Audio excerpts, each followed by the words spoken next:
Qué triste es caminar por la vida sin amor.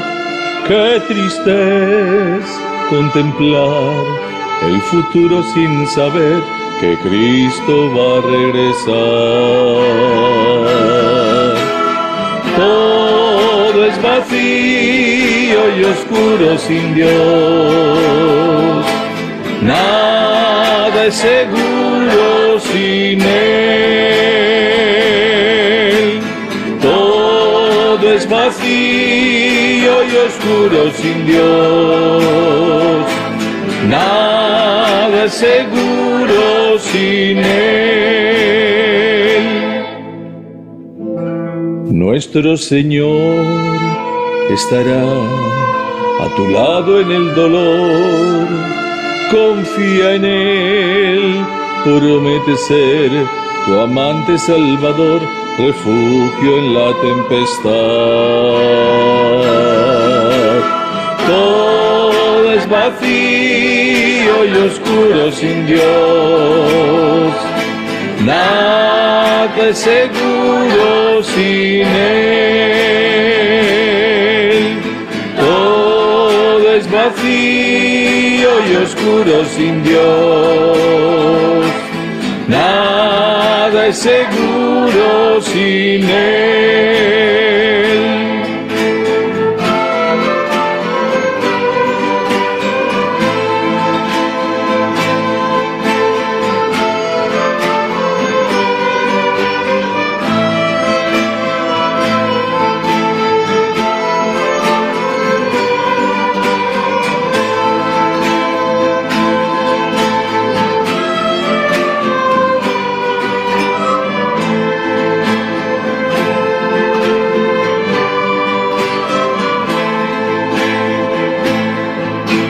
Si agua viva anhela tu ser, Cristo apaga tu sed.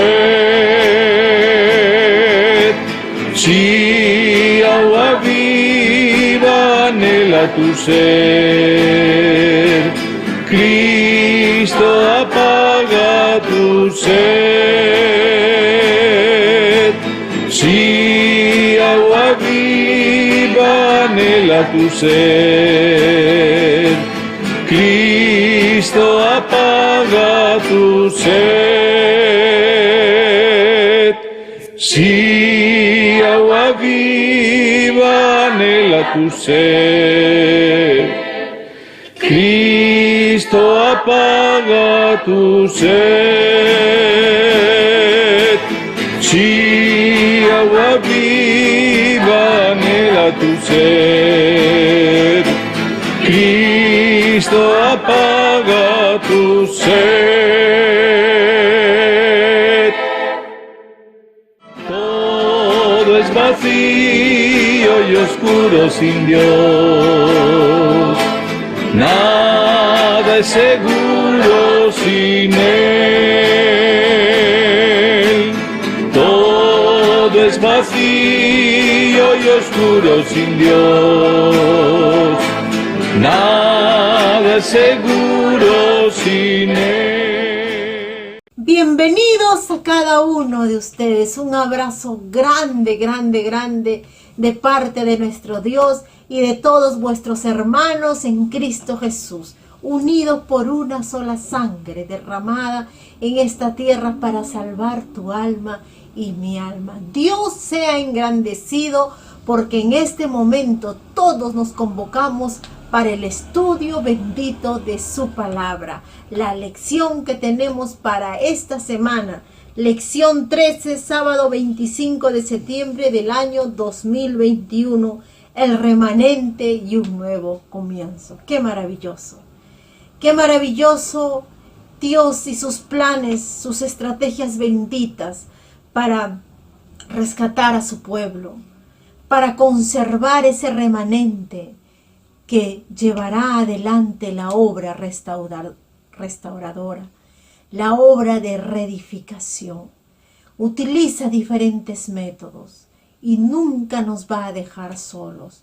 Somos parte de este remanente. Bendito sea su poderoso nombre por habernos considerado así. Mis queridos, a nosotros nos toca ahora trabajar duro, porque somos parte de este cuerpo de acción, de esta obra evangelizadora grandiosa que el Señor ha puesto en nuestras manos. Hoy vamos a reedificar también los muros espirituales, y tú y yo somos parte de este equipo grandioso. Su voz de amonestación todavía está en este mundo. Todos estamos convocados. Dios bendiga grandemente a cada uno de vosotros por haber tomado la decisión de refugiarse debajo de los brazos de nuestro Dios.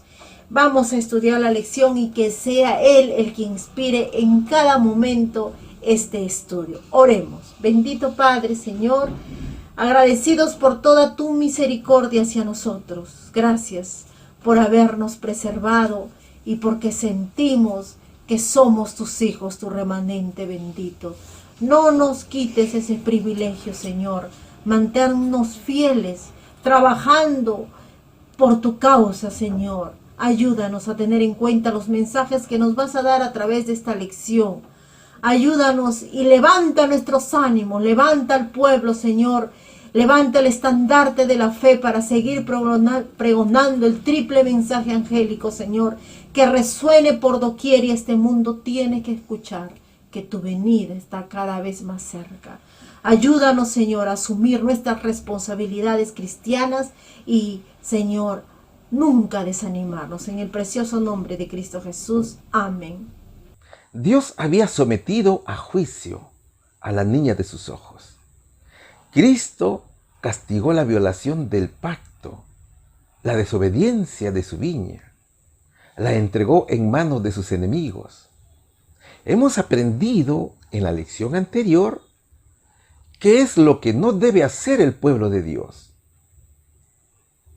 ¿Qué es lo que no debe imitar cada uno de nosotros? Hemos aprendido que Dios es tardo para la ira y grande en misericordia. Hoy continuaremos con más aprendizaje. Usted sabe, mi querido amigo, usted sabe, mi querido hermano, que la preparación para el encuentro con el Señor es hoy.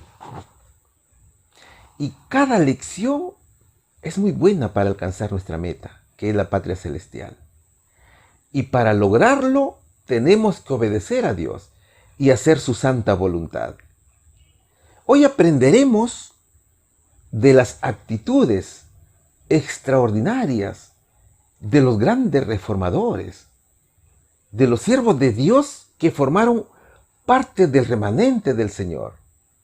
Aprenderemos e imitaremos la voluntad de los hijos de Dios en reconstruir Jerusalén y las cosas sagradas de Dios. Aprenderemos que nuestra iglesia requiere del compromiso genuino del pueblo de Dios. Aprenderemos mucho de Zorobabel, de Esdras y también de Nehemías, cada uno en un periodo determinado. Aprenderemos mucho de ellos, no solo de Zorobabel y Esdras, sino también de Nehemías, cuando despertó a la gente para reconstruir los muros de Jerusalén. Aprenderemos a no ser conformistas, sino esforzados siervos de Dios, para remediar lo malo que encontremos en el camino a Canaán. La lección para el día de hoy se titula El remanente y un nuevo comienzo. Bienvenidos, mis hermanos y amigos, al estudio bíblico. La temática para hoy tiene 4 puntos muy importantes. El primer punto dice la promesa de un remanente. ¿Cómo bendijo Dios a su pueblo? El segundo punto nos señala reconstruir objetos y lugares sagrados, que era lo que tenían que reconstruir los hijos de Dios. El punto número 3 dice el decreto para establecer las cosas sagradas. ¿Qué decreto fue emitido para restablecer las cosas sagradas de Dios? Y el punto 4 dice restaurar y reconstruir los muros. ¿Quién restauró y reconstruyó los muros de Jerusalén? Vamos a desarrollar la lección y nos vamos a ubicar en el primer subtítulo que dice la promesa de un remanente. Y la interrogante dice lo siguiente: a pesar de los largos años de exilio en tierras extranjeras, ¿qué proclamaron los profetas sobre Israel y Judá? Vamos a estudiar el libro de Isaías, capítulo 10, versículos 21 y 22. El remanente volverá. El remanente de Jacob volverá al Dios fuerte. Porque si tu pueblo, oh Israel, fuere como las arenas del mar, el remanente de él volverá. La destrucción acordada rebosará justicia. ¿Qué nos dice Oseas capítulo 6, versículo del 1 al 3? Venid y volvámonos a Jehová, que él arrebató y nos curará, hirió y nos vendará. Nos dará vida después de 2 días. Al tercer día nos resucitará y viviremos delante de él. Y conoceremos y proseguiremos en conocer a Jehová. Su salida está dispuesta como el alba, y vendrá a nosotros como la lluvia tardía y temprana a la tierra. A ver, vayamos por el subtítulo.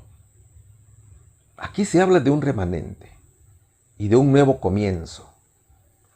Los profetas hablaban de un remanente. Y cuando hablamos de remanente, hablamos de un residuo, de un resto, de pocos individuos. El remanente ha existido no solo en los tiempos antiguos, sino que también existe hoy. El remanente ha existido en toda la historia de la iglesia.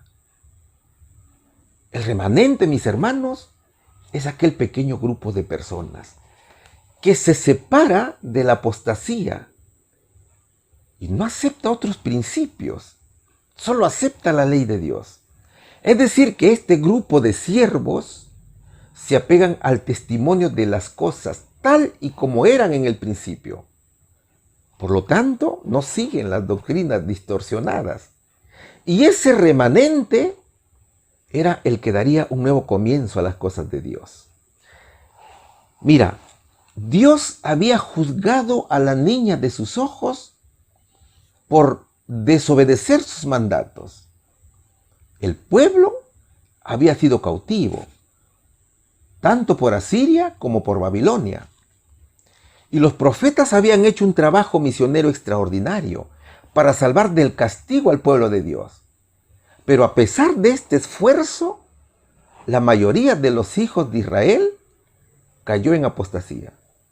Sin embargo, mis hermanos, no todo ese esfuerzo fue en vano.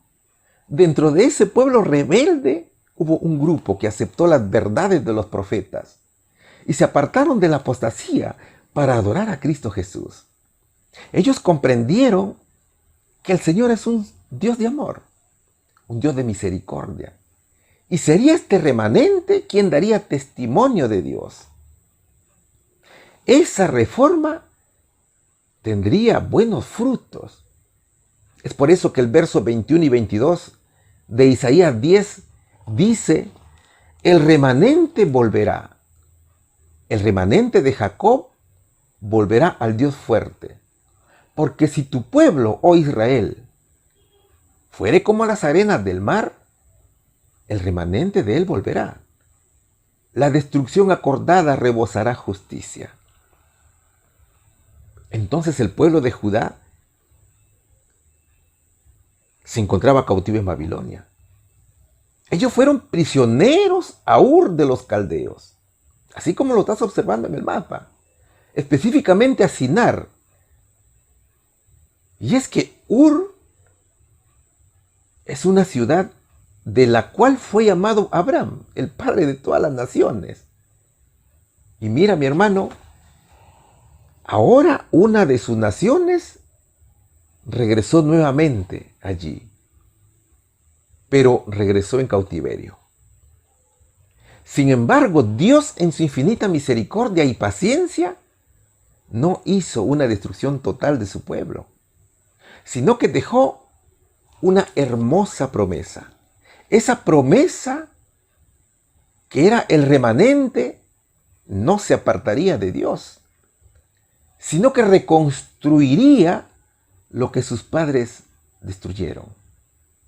Venid y volvámonos a Jehová, que Él arrebató y nos curará, hirió y nos vendará. Nos dará vida después de 2 días. Al tercer día nos resucitará y viviremos delante de Él. Y conoceremos y proseguiremos en conocer a Jehová. Su salida está dispuesta como el alba y vendrá a nosotros como la lluvia tardía y temprana a la tierra. Así dice el profeta en Oseas capítulo 6, versículos del 1 al 3. El profeta no se queja del castigo del Señor. Él no argumenta nada, ni se resiente por la corrección, sino que confía en su amor. Y ve el amor de Cristo, aún en la corrección. Es por eso que dice, Él arrebató y nos curará. ¿Enseñanza para nosotros? Claro que sí, mis hermanos. El remanente no es aquel que como un hijo rebelde se queja cuando sus padres lo castigan. Es que piensa que no le aman. Entonces nosotros debemos aceptar cuando Dios nos castiga, porque Él sabe que lo que hacemos es algo incorrecto.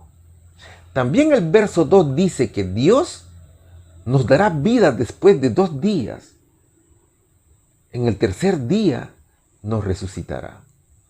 Esta hermosa oración del profeta nos muestra una completa confianza en el amor y también en el poder de Cristo para la restauración. Si lees con atención el verso, podremos encontrar una sombra, podremos encontrar la profecía de la resurrección de Jesús en el tercer día.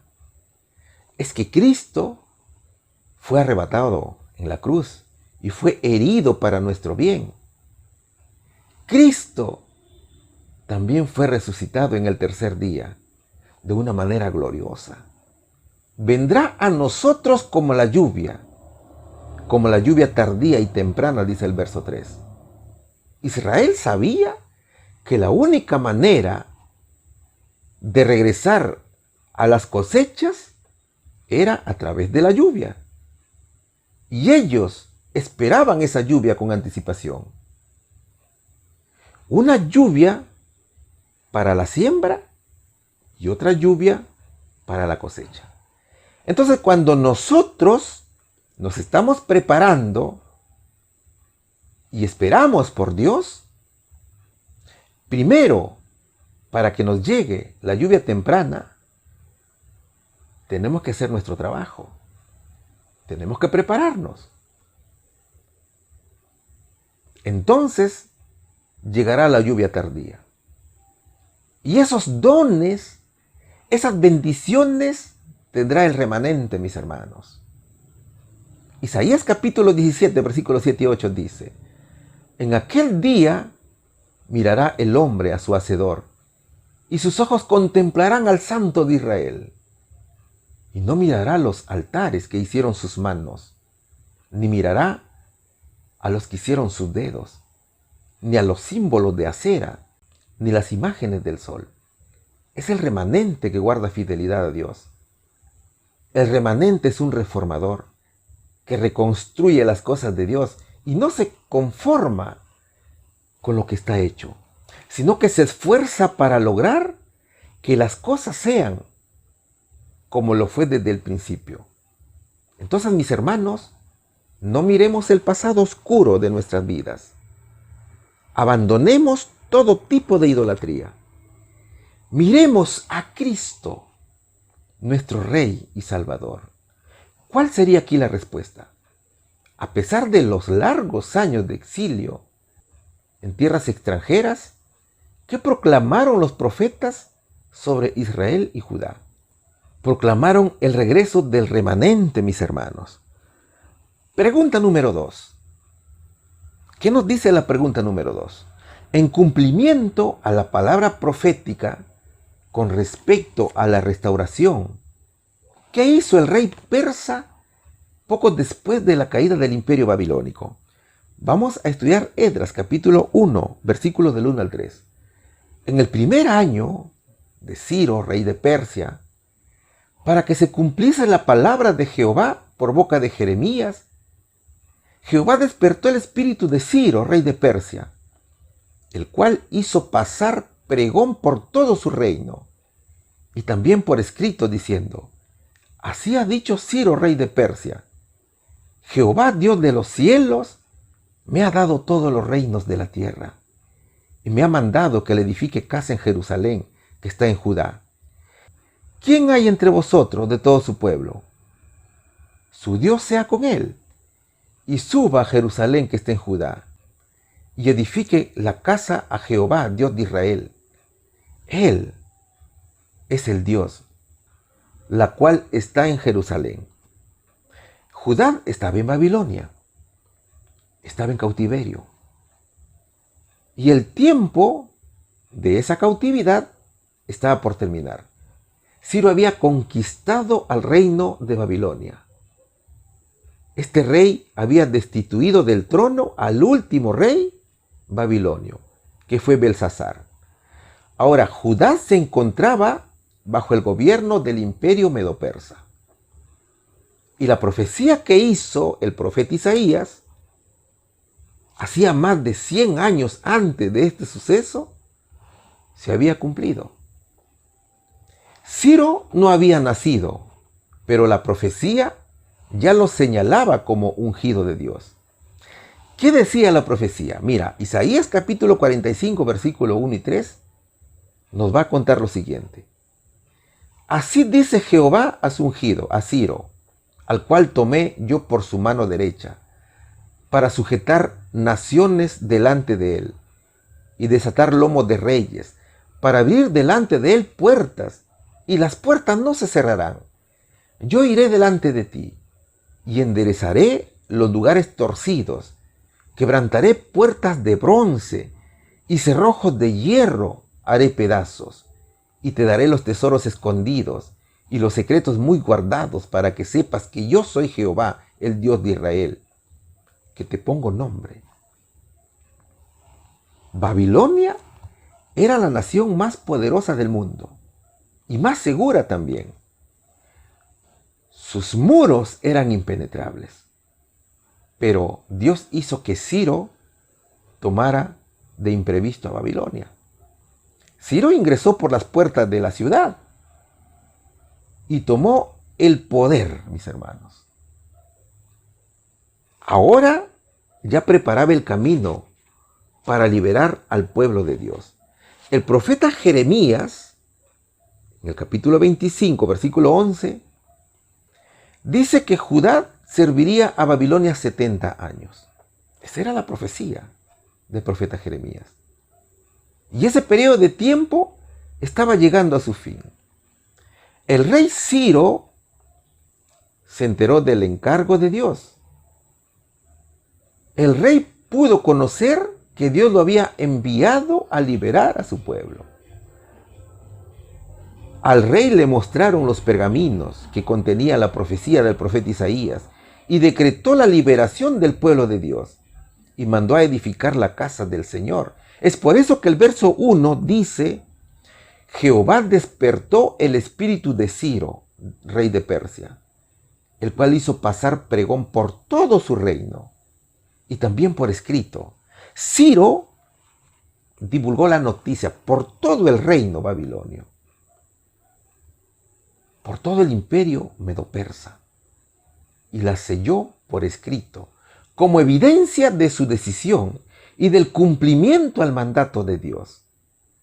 El Señor le ordenaba al rey liberar a su pueblo. Observa lo que dijo el rey. Jehová, Dios de los cielos, me ha dado todos los reinos de la tierra y me ha mandado que le edifique casa en Jerusalén, que está en Judá. Era el decreto de Ciro.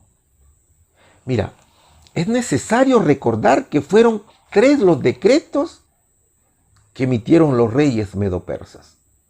El primero fue el decreto de Ciro en el año 536 a.C. Y es aquel que indica el verso 1. Este decreto ordenaba la liberación de los hijos de Israel y también ordenaba la edificación del templo de Jerusalén. En este periodo, los hijos de Israel encontraron oposición de los que no eran judíos. La obra no avanzaba, dice Esdras capítulo 5, versículo 16. Ciro había devuelto los utensilios que Nabucodonosor llevó del templo de Dios que estaba en Jerusalén. Así también lo registra Esdras capítulo 1, versículos del 7 al 11. Luego tenemos el segundo decreto, que es el decreto del rey Darío, que fue en el año 519 a.C. Este edicto era para no paralizar la obra.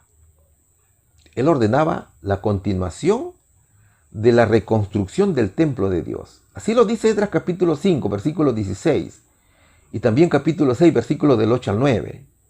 En este suceso, mis hermanos, Darío ordena buscar en los archivos la primera orden dada por Ciro. Así lo dice Esdras capítulo 6, versículo del 1 al 3. Y Darío confirma la orden dada por Ciro. Esdras, en su capítulo 6, versículo del 1 al 3, que venimos desarrollando, dice que el tercer decreto fue un edicto superior a las primeras 2 órdenes.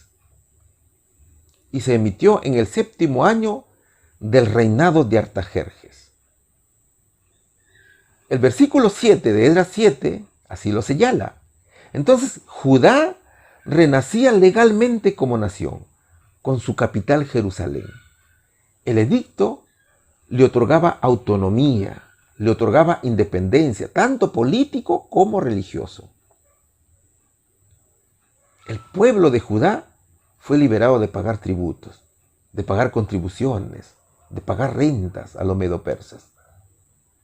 Es con este edicto que se concluye la obra de reconstrucción del templo de Jerusalén. Entonces, el edicto que dictó Artajerjes y que está escrito en Esdras capítulo 6, versículo 14, dio inicio también a los 490 años o a las 70 semanas determinados para los judíos. Entonces Ciro reconoce el poder de Jehová y liberó a Judá en el año 536 a.C. Y el mismo rey invitó al pueblo de Dios a regresar a Jerusalén para reconstruir el templo del Señor. ¿Quién hay entre vosotros de todo su pueblo? Su Dios sea con él. Y suba a Jerusalén que está en Judá, y edifique la casa de Jehová, Dios de Israel. Él es el Dios, la cual está en Jerusalén, dice el verso 3 de Esdras 1. Ciro reconoce al Señor como Dios. Y también invita a su pueblo a regresar a su tierra. Y ponga atención aquí, mi querido hermano. Ciro invita al pueblo de Dios a salir de Babilonia. Es como escuchar al ángel de Dios en Apocalipsis capítulo 14, versículo 8, cuando dice: salid de Babilonia, pueblo mío. Israel estaba totalmente destruido. Habían pasado 70 años y la ciudad estaba en escombros. Era el momento de la restauración de Jerusalén. Y los hijos de Dios tenían una gran misión para reformar tanto la ciudad como la iglesia de Dios. El pacto que fue violado por los hijos de Israel tenía que ser restaurado. Y el remanente era el instrumento de Dios enviado para esa misión. Hoy el remanente también está en esa misión. El remanente está restaurando la iglesia del Señor y la vida de sus hermanos. Nosotros debemos restaurar nuestra vida de la mano de Cristo. Restauremos, mis hermanos, los muros que custodian nuestra vida, que es la ley de Dios. ¿Cuál sería aquí la respuesta? En cumplimiento a la palabra profética con respecto a la restauración, ¿qué hizo el rey persa poco después de la caída del imperio babilonio? Liberó a los hijos de Israel para edificar el templo de Dios en Jerusalén. Pregunta número 3. En respuesta a este decreto, ¿cuántos de los exiliados aprovecharon las oportunidades dadas para salir de Babilonia y regresar a la tierra de sus padres? Vamos a estudiar el libro de Esdras, capítulo 2, versículos del 1 al 2 y también el versículo 64. Y estos son los hijos de la provincia que subieron de la cautividad, de la transmigración que Nabucodonosor, rey de Babilonia, hizo traspasar a Babilonia, y que volvieron a Jerusalén y a Judá, cada uno a su ciudad, los cuales vinieron con Zorobabel, Jesúa, Nehemías, Seraías, Relaías, Mardoqueo, Bilsán, Mispar, Bigvai, Rehum y Baana. La cuenta de los varones del pueblo de Israel, toda la congregación unida como un solo hombre, era de 42.360. El cautiverio del pueblo de Dios llegó a su fin, gracias al Señor Jesucristo. Para entenderlo mejor, observa la imagen. Si hacemos una retroalimentación de nuestras lecciones anteriores y observamos esta línea de tiempo, veremos que Judá fue quien sufrió 3 invasiones. La primera fue en el año 606 a.C. Ese es el punto de partida del cautiverio del pueblo de Dios. Y la última invasión fue en el año 586 a.C. Ahora, la liberación del pueblo por el rey Ciro fue en el año 536, antes de la venida de Cristo. Y es a partir de allí que los hijos de Israel inician su regreso a casa para iniciar la reconstrucción del templo de Dios. Es de entender que el verso 1 dice que los primeros que iniciaron la partida a Jerusalén fueron los hijos de la provincia de Babilonia, que subieron de la cautividad. Y el verso 2 dice que el primer gobernador fue un descendiente directo del rey David. Recordemos, mis hermanos, que el reino de Judá estaba conformado por 2 tribus, que eran las tribus de Judá y la tribu de Benjamín. Entonces, el primer gobernador a quien el rey Ciro confió el liderazgo del pueblo de Dios fue Zorobabel, a quien también se le conocía como Sheshbazzar. Zorobabel fue nieto del rey Joaquim, también llamado Jeconías. Recuerda esa lección. Así lo dice Primera de Crónicas, capítulo 3, versículos del 17 al 19. Y el encargo que tuvo Zorobabel fue reconstruir el templo de Dios en Jerusalén, de restablecer lo que se había derribado y destruido. Y eso sucedió en el año 515, antes de Cristo aproximadamente. Además, mis hermanos, con Zorobabel fue Josué, el sumo sacerdote. Mira, los viajes que realizaron los hijos de Israel en su regreso después del cautiverio fueron 3. El primero que estuvo a cargo de Zorobabel, el segundo que estuvo a cargo de Esdras y el tercero que estuvo a cargo de Nehemías. Observa la imagen. ¿Qué nos dice Esdras, capítulo 2, versículos 1 y 2 y también 64? Dice que en el primer viaje que estuvo a cargo de Zorobabel regresaron a Jerusalén 42.360 personas. Además de ellos, también fueron 7.337 siervos y siervas. Incluso llevaron sus animales. También fueron cantores. Es decir, estamos hablando de unas 50.000 personas, más o menos. Ahora, sus amigos, sus paisanos, no los mandaron con las manos vacías. Todos los que estaban en sus alrededores confortaron las manos de ellos con vasos de plata y también de oro, con hacienda y también con bestias, y con cosas preciosas, dice la palabra de Dios. A estas y otras muchas ofrendas voluntarias, hermanos, se añadieron los vasos de la casa de Jehová, que Nabucodonosor se había llevado cuando invadió Jerusalén. Ellos tenían confianza en Dios. Su fe estaba puesta en el poder del Señor. Por lo tanto, el viaje fue exitoso. El recorrido era largo. Había que cruzar el desierto, como lo puedes apreciar en el mapa de la imagen. Fueron aproximadamente 1.600 kilómetros que tenían que caminar. Además, como llevaban sus animales, el viaje se hacía más largo. El tiempo de viaje fue de aproximadamente 4 meses. Durante el recorrido, ellos se enfrentaron obstáculos. Se enfrentaron a serpientes. Se enfrentaron a los asaltos. Habían ladrones en el camino. Ellos tenían que lidiar con los escorpiones, al intenso sol del desierto.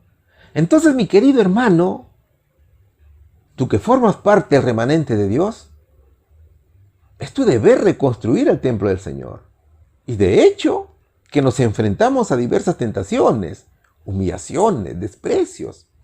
Fíjate cómo los hijos de Israel cruzaban ese desierto para poder llegar a Jerusalén y reconstruir el templo del Señor.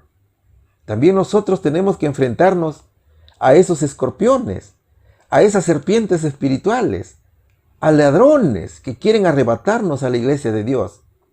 Pero el remanente, en su fidelidad, es fuerte y lleno de valor.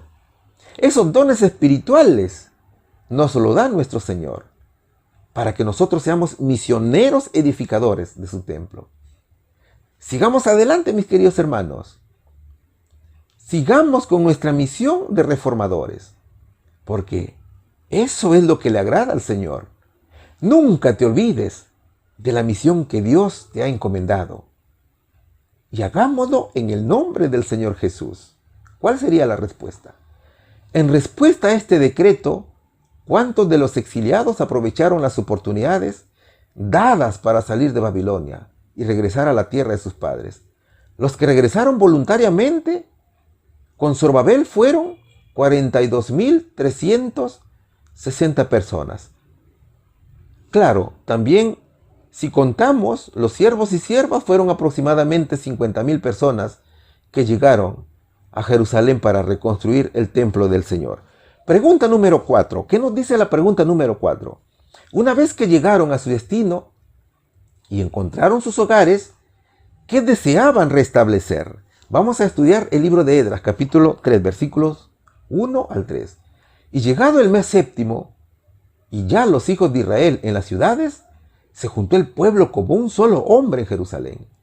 Entonces se levantó Jesúa, hijo de Josadec, y sus hermanos los sacerdotes, y Zorobabel, hijo de Salatiel, y sus hermanos, y edificaron el altar del Dios de Israel, para ofrecer sobre él holocaustos, como está escrito en la ley de Moisés, varón de Dios. Y asentaron el altar sobre sus basas.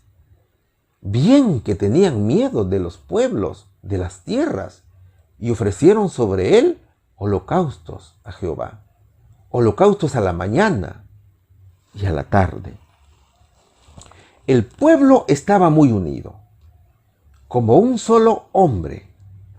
La fe en Cristo era genuino y no había tiempo que perder. El remanente tenía toda la voluntad de reconstruir Jerusalén. La orden era reconstruir el templo de Dios. Zorobabel era el líder del pueblo y Josué el sumo sacerdote, líder religioso. Era el mes séptimo de ese año.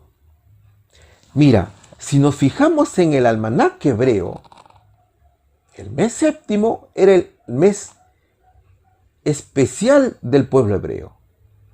Era un mes espiritual de Israel. En este mes, llamado Tisri o Etanim, el pueblo de Dios celebraba el día de la expiación o la fiesta del perdón, también conocido como el Yom Kippur. Era la fiesta de las trompetas o el Shofarim y la fiesta de los tabernáculos también o el Sukkot. Tanto Zorobabel como Josué y los que llegaron desde Babilonia, todos se juntaron como un solo hombre en Jerusalén. Es que era un acto de obediencia entre los exiliados que regresaron. Era un periodo en el cual el pueblo de Dios tenía escasos recursos, pero tenía un gran trabajo por hacer y también tenía ganas para reconstruir el templo. Y edificaron primero el altar de Dios de Israel para ofrecer sobre él holocaustos de acuerdo a la ley de Moisés. Los hebreos tenían el deseo de edificar ese altar y pusieron el altar sobre su base, porque en realidad, mis hermanos, el pueblo tenía miedo, dice la palabra de Dios, de los pueblos vecinos. Ellos quizás temían hacer ese altar, pero lo hicieron y ofrecieron sobre él holocaustos al Señor, tanto en la mañana como en la tarde. Es por eso que el verso dice: entonces se levantó Jesuá, hijo de Josadec, y sus hermanos, los sacerdotes, y Zorobabel, hijo de Salatiel, y sus hermanos, y edificaron el altar de Dios de Israel, para ofrecer sobre él holocaustos, como está escrito en la ley de Moisés, varón de Dios. Y asentaron el altar sobre sus basas, bien que tenían miedo de los pueblos, de las tierras, y ofrecieron sobre él holocaustos a Jehová, holocaustos en la mañana y a la tarde. Ellos entraban al altar porque era una prioridad espiritual que tenían. Ellos sabían su necesidad de tener expiación del pecado. Ellos querían perdón de los pecados y acciones de dedicación a Dios. El altar ya estaba construido en el lugar donde había estado el antiguo altar del templo de Salomón. Es allí donde el pueblo traía sus ofrendas y sacrificios a Dios. Pero, ¿cómo encontraron a Jerusalén los exiliados? Bueno, el templo estaba en ruinas. Solo habían escombros. Y lo primero que había que hacer era el altar. Y se hizo el altar. Ahora había que pensar en la reconstrucción del templo. Sin embargo, encontraron una férrea oposición por parte de los samaritanos, que ponían obstáculos al inicio de la obra. Ellos, mis hermanos, se enfrentaron a los desánimos que los samaritanos inculcaban en los hijos de Dios. Tanto fue el desánimo que muchos hebreos abandonaban la obra de Dios y muchos priorizaron sus casas antes que la casa de Dios. Fue tanta la oposición que se tuvo que paralizar la obra. Muchos se desanimaron y pocos fueron los que quedaron guardando fidelidad a Dios. Ahora, recuerda que cuando Judá fue llevado cautivo, en Jerusalén quedaron algunos hebreos. La Biblia dice que solo fueron llevados los altos funcionarios a Babilonia. Y allí quedaron personas en aquel lugar.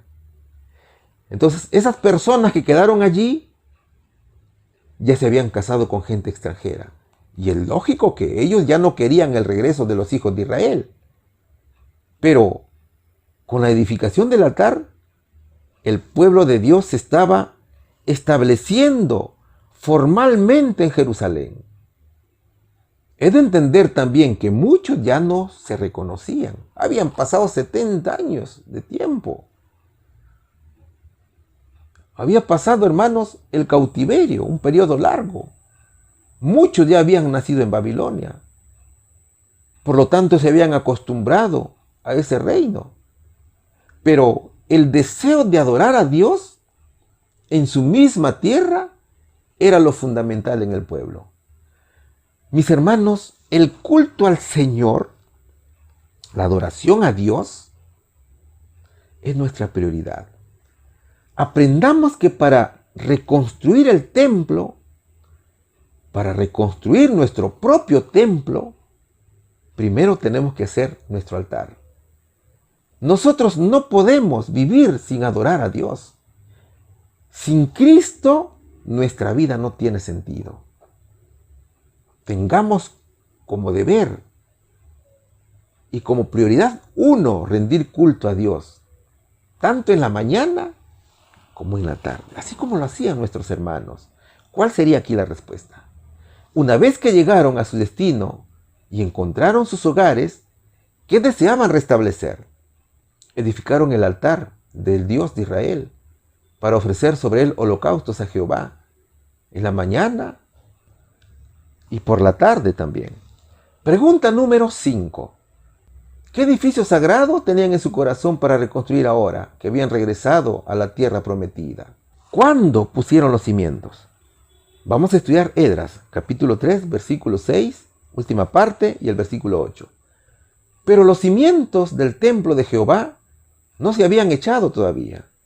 Y en el año segundo de su venida a la casa de Dios en Jerusalén, en el mes segundo, comenzaron Zorobabel, hijo de Salatiel, y Jesúa, hijo de Josadec, y los otros sus hermanos, los sacerdotes y los levitas, y todos los que habían venido de la cautividad a Jerusalén. Y pusieron a los levitas de 20 años arriba para que tuviesen a cargo de la obra de la casa de Jehová. El altar ya estaba hecho. El servicio se había restaurado. Y esto animó al reducido grupo de fieles que quedaban. Sin embargo, el pueblo tenía la misión específica. Ellos tenían una orden que cumplir. La orden que recibieron de Ciro fue edificar el templo de Dios. Entonces, con el altar construido, ese ánimo, ese valor crecía de manera constante. Y los preparativos aumentaban para dar inicio a la construcción del templo. El remanente tenía la mente puesta en Dios, pese a los amargos recuerdos de la apostasía que cometieron sus padres. Ellos estaban dispuestos a no repetir los mismos errores que hicieron caer a sus antepasados. Mira, los recuerdos resultaban una herramienta importante para los fieles hijos de Dios. Cada recuerdo era un estímulo para obtener valor y poder continuar construyendo lo que estaba en escombros. Y eso, mis hermanos, es para nosotros una enorme ayuda para comprender que debemos mirar los errores que cometemos en nuestra vida como una enseñanza futura, que nos permitirá alejarnos del pecado. Los hijos de Dios conocían el pecado de sus padres. Conocían que por causa de la desobediencia habían sido llevados cautivos a Babilonia. Entonces ellos ya no estaban dispuestos a seguir por ese mismo camino, sino que ellos se volvieron a Dios. Ellos querían caminar de la mano de Cristo. Esdras capítulo 6 versículos 3 y 8 dice: pero los cimientos del templo de Jehová no se habían echado todavía. Y en el año segundo de su venida a la casa de Dios en Jerusalén, en el mes segundo, comenzaron Zorobabel, hijo de Salatiel, y Jesúa, hijo de Josadec, y los otros hermanos, los sacerdotes y los levitas, todos los que habían venido de la cautividad a Jerusalén. Y pusieron a los levitas de 20 años arriba para que tuviesen a cargo la obra de la casa de Jehová. ¿Qué mejor que los levitas para reconstruir el templo? Acuérdate quién eran los levitas.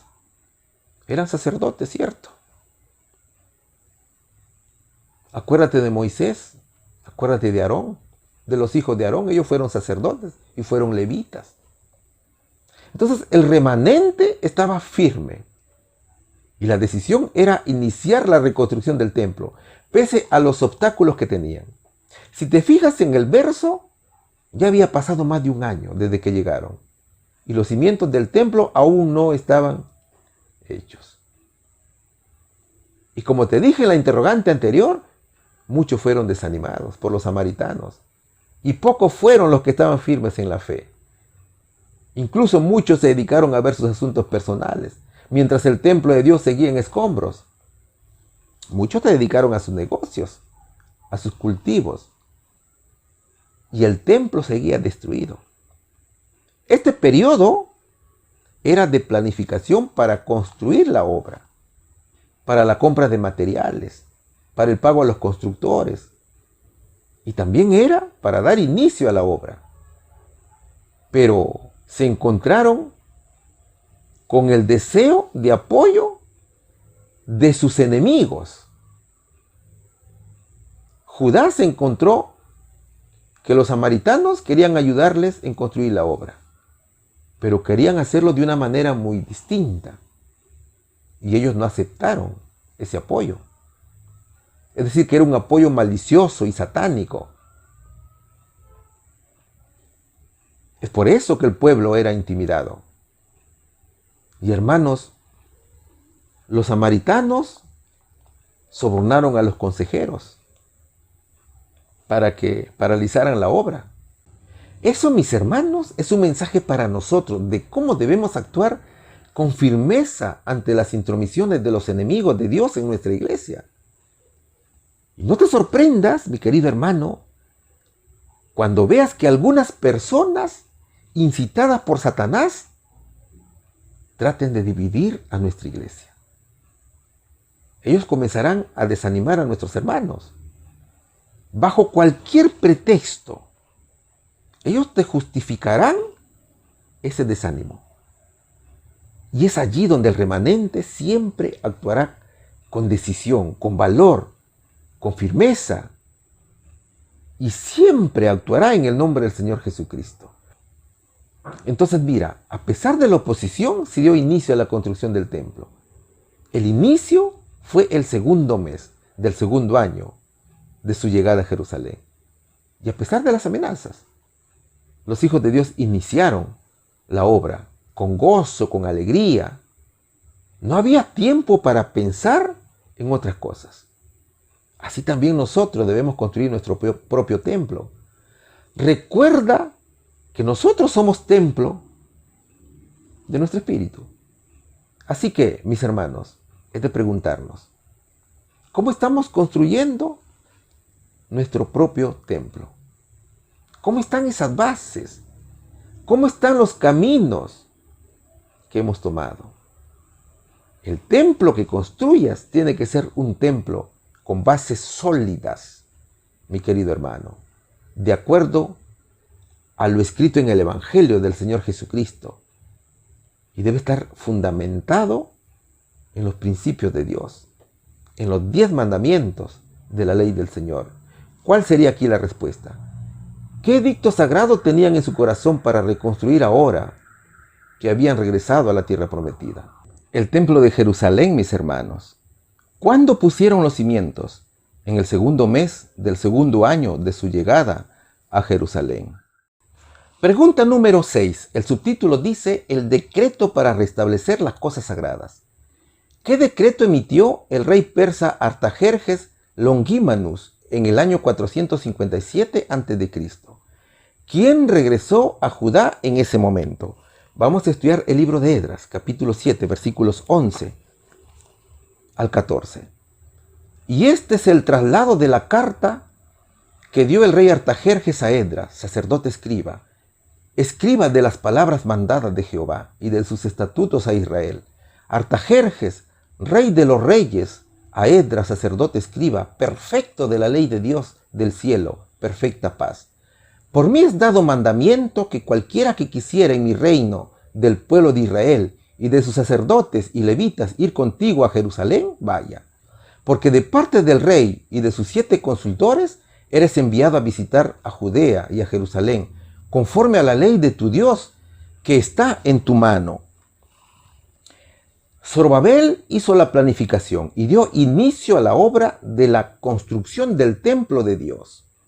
Ahora llegaría Esdras. Habían pasado 70 años aproximadamente. El rey medo-persa era Artajerjes, Lonquímano. Recuerda que en ese momento Judá estaba a cargo del imperio medo-persa. Entonces, la misión de Esdras era enseñar la ley y el arrepentimiento. Es el mensaje del ángel del Señor, cuando en Apocalipsis capítulo 14, versículo 7 dice: temed a Dios y dadle gloria, porque la hora de su juicio ha llegado, y adorad a aquel que hizo el cielo y la tierra, el mar y las fuentes de las aguas. Esdras tenía que animar al pueblo. Él tenía que continuar la obra espiritual encomendada por Dios. El pueblo tenía que volverse a los caminos del Señor. Tenía que olvidarse de la idolatría. Y el mismo rey lo había ordenado. Esdras, tienes que ir a enseñar la palabra de Dios. Temed a Dios, tenía que enseñar Esdras. Adorad al Señor, al Dios que hizo los cielos y la tierra. Ese era el mensaje. Este era el segundo viaje de los hijos de Israel, luego de la cautividad. Esdras era sacerdote, era un hombre recto, era fiel a Dios. Se había preparado espiritualmente para ese día, el día del regreso a su tierra. Él sabía que ese momento tenía que llegar porque tenía fe en Dios. Entonces se había preparado en el estudio de la palabra de Dios y estaba listo para enseñarla. El templo de Dios, construido por Zorobabel, ya estaba listo.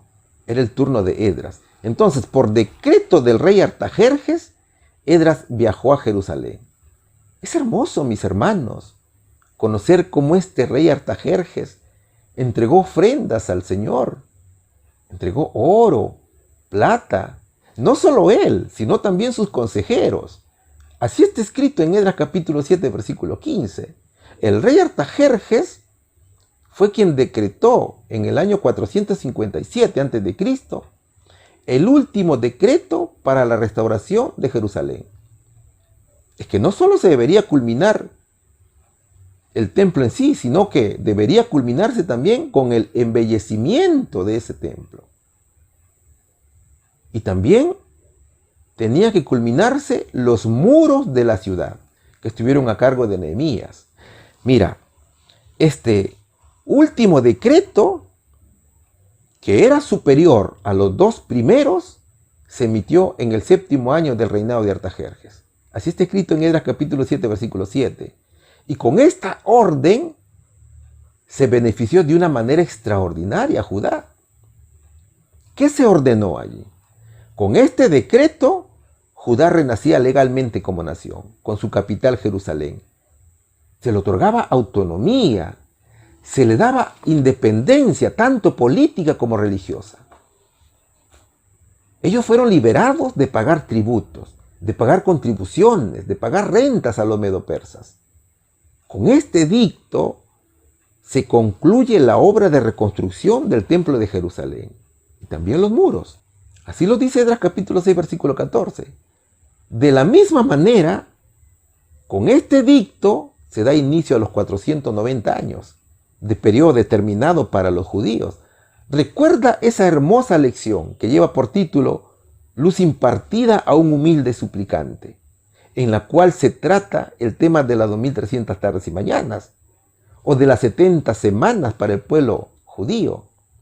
Entonces, mis hermanos, el rey ordenó la entrega de dinero de las arcas del rey para cubrir los gastos que demandaba el templo.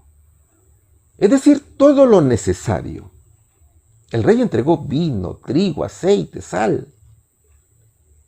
Y también exoneró de pagar tributos a la nación. Este hombre era temeroso de Dios. Es por eso que decía, ¿por qué habría de ser su ira contra el reino medo-persa. Y también del rey y de sus hijos. Es evidente que Esdras había tenido un buen testimonio ante el rey Artajerjes, quien se refirió a Dios como el Dios de Israel. Esdras tenía autoridad para nombrar magistrados y jueces.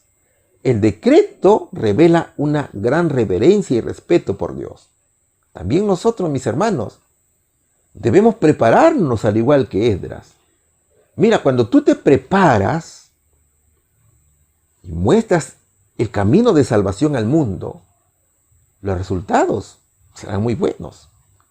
Dios siempre estará allí iluminándonos y animándonos a continuar con la obra. Así debemos seguir adelante, mis hermanos.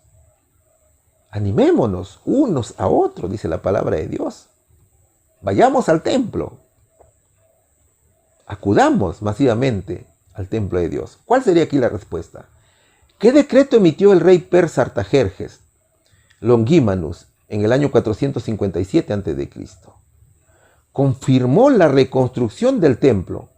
Autorizó a cualquiera de los hijos de Israel para que fueran a Jerusalén. ¿Quién regresó a Judá en ese momento? Regresó el sacerdote y escriba Esdras. Pregunta número 7. Años después, ¿qué otro siervo activo de Dios solicitó permiso para ir a Jerusalén a reconstruir los muros? Bajo la bendición de Dios, ¿cuánto tiempo tomó restaurar completamente los muros de la ciudad? Vayamos a estudiar Nehemías capítulo 2 versículos 4 al 5 y también capítulo 6 versículo 15. Y me dijo el rey, ¿qué cosa pides? Entonces oré al Dios de los cielos y dijo al rey, si le place al rey y si tu siervo ha hallado gracia delante de ti, envíame a Judá, a la ciudad de los sepulcros de mis padres, para que yo la reedifique. Nehemías capítulo 6 versículo 15 dice, así que el muro fue terminado en el 25 del mes de Elul, en 52 días. Cuando una persona se entrega a Dios, tiene muchos deseos de hacer la obra evangelizadora o reedificadora. Ese fue el caso de Nehemías. Nehemías tiene una preocupación grande por su pueblo. Él siempre está preguntando qué es lo que sucede en Jerusalén. Entonces descubre un problema que lo aqueja, que son los muros de la ciudad. Es un hombre que teme a Dios y que tiene un gran cargo, un importante cargo dentro del palacio real. Pero no le importó su cargo, sino que él quería ir a solucionar un problema. Es un hombre que tiene iniciativa, observa y planifica los problemas para poder solucionarlos. Es una persona que anima al pueblo y que sabe trabajar en equipo, sabe liderar a un equipo de personas con la cual tiene que realizar un trabajo, pero también toma sus precauciones. Es un hombre precavido y es ejemplo para los demás. Es un siervo de Dios, mis hermanos, que glorifica a Dios de manera constante. Por lo tanto, es importante leer este ejemplo de este hombre que se encuentra precisamente en el libro que lleva su nombre. Es como cuando tú, mi querido hermano, observas desánimo en tu iglesia y tienes esas ganas de ayudar, pero que por obvias razones no puedes intervenir, porque necesitas autorización para hacerlo. Algo así sentía Nehemías. Este siervo de Dios quería restaurar esos muros caídos. Te lo explico en la siguiente imagen. Mira, Nehemías observó un problema. Ese problema eran los muros destruidos de Jerusalén, o el resultado que él esperaba era la reconstrucción de esos muros. Entonces, hizo su estrategia. Se planteó un plan de trabajo, es decir, una solución. Y ese plan de restauración se le contó primero a Dios. Al Señor le pide en oración ayuda para que ablande el corazón del rey y apruebe tanto el plan como el viaje a Jerusalén. Luego que le contó al Señor, también se lo contó al rey y le pidió ejecutar ese plan y le dijo que lo envíe a Jerusalén. Observa lo que dice el verso. Y me dijo el rey, ¿qué cosa pides? Entonces oré al Dios de los cielos y dije al rey, si le place al rey y si tu siervo ha hallado gracia delante de ti, envíame a Judá, a la ciudad de los sepulcros de mis padres, para que yo la reedifique. Observa bien el verso. Nehemías no está contento. Él está preocupado por su tierra. Él está preocupado por la iglesia, por su pueblo. Él quiere ayudar. Él está decidido a hacer la voluntad de Dios. Qué hermoso, hermanos. Sinceramente, qué hermoso. Claro que la obra era hecha por la mano del Señor. Alabado sea nuestro Señor Jesucristo. La obra de esos muros culminó en el año 408 a.C. Nehemías capítulo 6, versículo 15 dice que el muro fue terminado el 25 del mes de Elul, en 52 días. Es decir, entre los meses de agosto y septiembre del almanaque actual. Nehemías tuvo muchos obstáculos, pero era un hombre muy valiente. Un hombre como yo ha de huir, decía el siervo de Dios. Nehemías capítulo 4, versículo 17, dice que los que edificaban en el muro, los que acarreaban y los que cargaban con una mano trabajaban en la obra y en la otra mano tenían la espada. Entonces Nehemías animaba al pueblo y lo contagiaba con su valentía, con su fe. También Elena G. de White dice que hoy se necesitan muchos Nehemías en la iglesia. Nehemías que presenten planes de restauración y mejora. El espíritu que muestra el director de la iglesia será en gran parte reflejado en la iglesia, dice Elena G. de White. Mira, Nehemías fue un líder extraordinario. El director de la iglesia también es un líder. Entonces, el líder o el director debe estar muy bien preparado para dirigir al pueblo. Debe dirigirlo, debe aconsejarlo. Debe hacer planes de mejora, planes de restauración. Y de eso dependerá que los hermanos no se desanimen, sino que estén activos dentro y fuera de la iglesia. Quizás te estés preguntando, ¿y qué sucede si el líder no actúa? Y al igual que Nehemías, tienes ese deseo de edificar el templo. En ese caso tienes que hacer un plan, mi querido hermano, un plan de restauración de tu iglesia. ¿Cómo? Con los mismos pasos como lo hizo Nehemías. Primero, identifica el problema, que puede ser el desánimo de los hermanos. Luego busca la solución, busca tu estrategia. Ora, pide perdón por ellos, ayuna, visítalos y motívalos. Ayúdalos con sus problemas. El objetivo o el resultado sería la restauración espiritual. Y este es un ejemplo que te estamos dando aquí. Recuerda que la obra la hace nuestro Señor Jesucristo.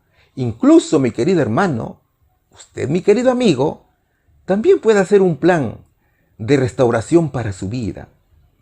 Si no sabe qué hacer y llevas una vida de pecado, plantea como estrategia un plan de cambio para ti y también para tu familia, cuyo objetivo sea una nueva vida en Cristo. Este plan de cambio contará con los siguientes elementos. Primero, la oración, luego el arrepentimiento. A continuación, pedir perdón.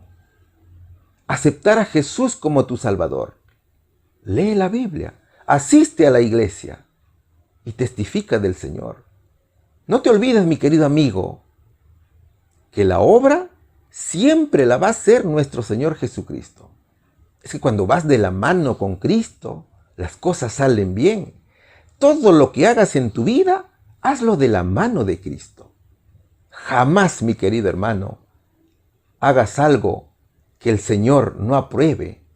No te enterques en algo que el Señor te diga que está mal y tú trates de hacerlo. Entonces, mis hermanos, el director tiene una gran responsabilidad aquí como líder. El director tiene que ser puntual en la iglesia. Él tiene que estar allí temprano. Es el primero en llegar. Nada que el director llegue tarde a la iglesia, como comúnmente se ve. Es que cuando alguien acepta dirigir la iglesia, muchas veces piensa que puede transgredir los mandatos de la iglesia. Llega tarde o llega y se va de visita en visita. Y eso no es una función del líder. El líder es aquel miembro que debe estar atendiendo a su pueblo. Y esa es la misión que tiene cada líder, hermanos. Y también nosotros tenemos esa misión de animar a los hermanos, de ser un Nehemías dentro de la iglesia. Tú también tienes que ser un Nehemías en tu iglesia. Anima a los hermanos. Haz tus planes, hermanos, de cambio, para que nuestros hermanos sigan adelante, para que no se desvíen del camino del Señor. ¿Cuál sería aquí la respuesta? Años después, ¿qué otro siervo activo de Dios solicitó permiso para ir a Jerusalén a reconstruir los muros? Fue Nehemías, mis queridos hermanos. Bajo la bendición de Dios, ¿cuánto tiempo tomó restaurar completamente los muros de la ciudad? 52 días, mis queridos hermanos. Mis hermanos, Dios tiene un remanente dentro de su pueblo. Y esa es la promesa que el Señor nos dejó. Ese remanente es fiel al Señor. Ellos llegaron desde Babilonia para poder dar inicio a una misión que Dios les encomendó. Esa misión era la reconstrucción tanto de los objetos como de los lugares sagrados de Jerusalén. Y también, así como Zorobabel, como Esdras, también Nehemías cumplió esa misión. Zorobabel dio inicio a la reconstrucción del templo. Esdras educaba al pueblo de Dios y lo llamaba al arrepentimiento, a guardar la ley de Dios. Mientras que Nehemías reconstruyó los muros de Jerusalén. Nehemías era un hombre muy valiente, que no cedió a las tentaciones, ni a las amenazas, ni mucho menos a los sobornos de los enemigos. Al contrario, trabajaba porque quería ver a Jerusalén protegida con sus muros. Y para lograrlo, tuvo que implementar sus estrategias, un plan de reedificación. También nosotros, mis hermanos, podemos hacer planes para animar a nuestros hermanos. Debemos trabajar con mucha energía y ser celosos con las cosas de nuestro Señor Jesucristo. Nehemías fue un líder extraordinario, digno de imitar. Es por eso que cada dirigente debe pensar en la labor que Dios le ha encomendado. Y usted, mi querido amigo, haga su propio plan para reconstruir su vida. Un plan de cambio para ti y también para tu familia. Un plan que integre la oración, el arrepentimiento, pedir perdón, aceptar a Jesús como tu Salvador, leer la Biblia, asistir a la iglesia, testificar del Señor Jesús. Mi querido amigo, Dios te está llamando. Acéptalo y comienza con Él una nueva vida. Que Dios nos bendiga grandemente. En el nombre de Jesús. Feliz sábado, mis queridos hermanos. Un abrazo a la distancia. Amén.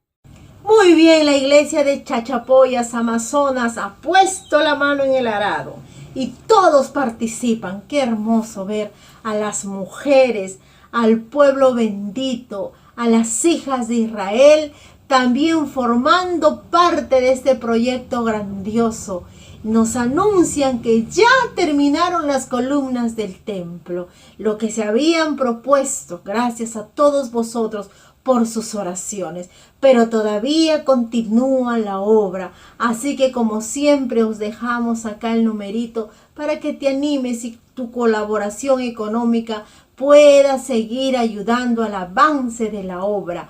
Yo sé, estoy seguro que un día vendrás al Perú, o si te encuentras en algún lugar también de nuestro hermoso país, podrás ir a visitar a esta hermosa tierra y ver los avances. Y tú formaste parte de este equipo porque oraste a Dios para que los hermanos sigan trabajando, dejando ahí su sudor, sus lágrimas, sus esperanzas en este proyecto bendito y ver la casa de Jehová hermosa, no desierta, sino levantando los muros con el esfuerzo del pueblo y todos habiendo aprovechado esta maravillosa oportunidad.